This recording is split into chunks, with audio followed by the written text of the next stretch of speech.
Are you inefficient? Are you getting things done? Or are things just totally on top of you?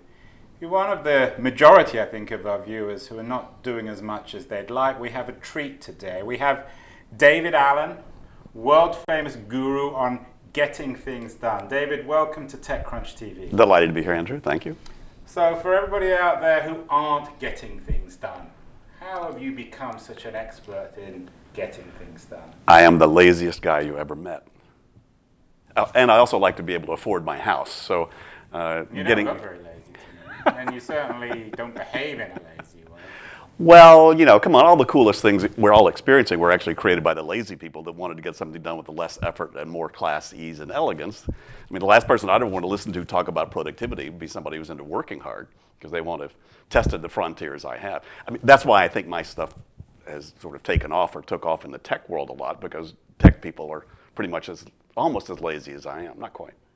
Okay, so you're lazy, but you've still figured out the Holy Grail of getting things done. For people in the audience who perhaps aren't familiar with your work is very well known, but there are people who don't know about it.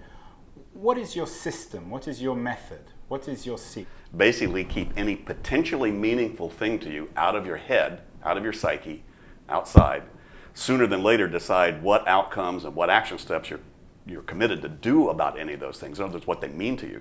Park the results of that thinking in some sort of trusted system that you trust you will step back and reflect and review on some consistent basis.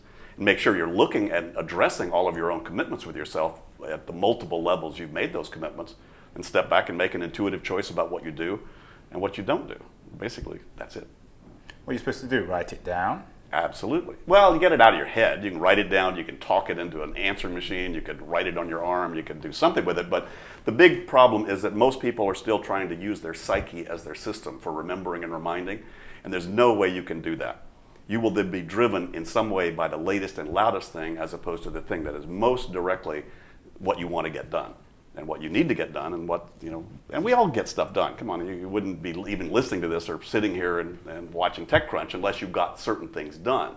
All I did was unpack what it is that we do that actually gets things done, and then figure out how do you make that happen with as little physical and psychic effort as possible.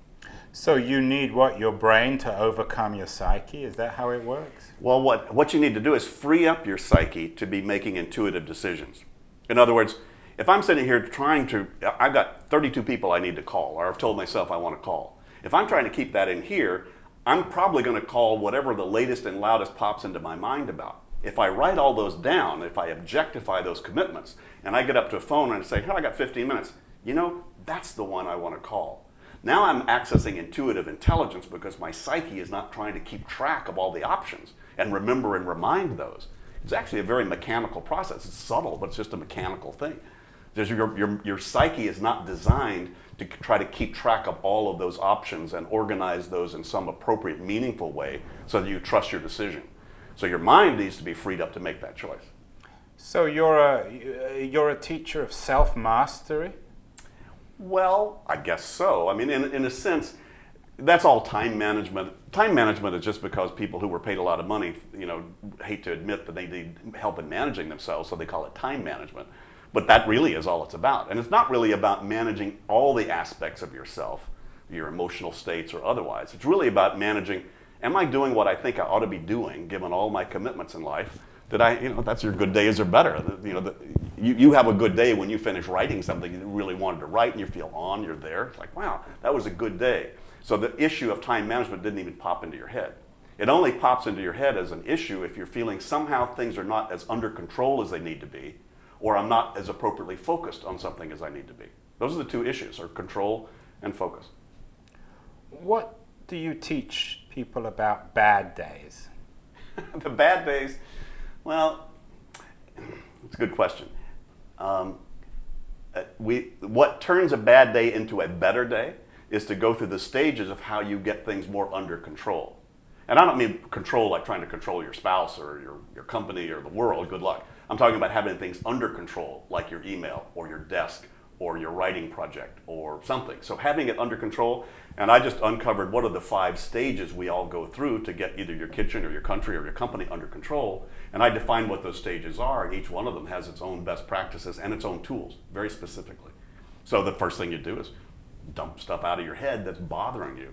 Second thing is decide what they mean. Third thing is organize the results. Fourth is step back and look at all that from a larger context. And then fifth is make an intuitive judgment about what to do. And by the way, that's what you do when you get your kitchen under control or a writing project under control. I didn't make that up. I just identified those and then made that implicit much more explicit.